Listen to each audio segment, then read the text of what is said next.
Inside Premiere Pro, I've got two sequences. The first one is 1920 by 1080, which is 16:9.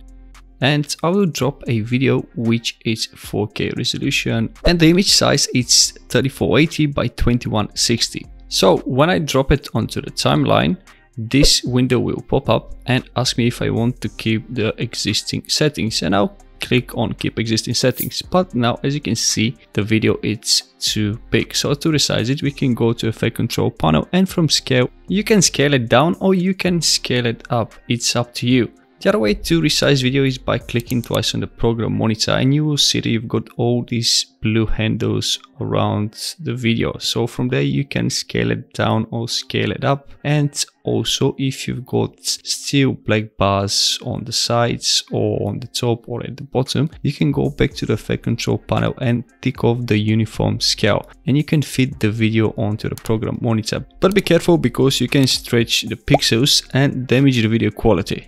And let's say that I want to create a TikTok or YouTube Shorts. The format is completely different. It's 1080 by 1920. And if I drop a video different to the sequence resolution, it will look like that. So the easiest way to fix that is by going to effects, type down auto, go down and grab the auto reframe effect, drop it on the video, and this will automatically resize the video for you. That is the third and the easiest way to resize video in Premiere Pro. Thanks for watching, and if you like the video, please hit the like button and subscribe to my channel. I'll see you in the next one.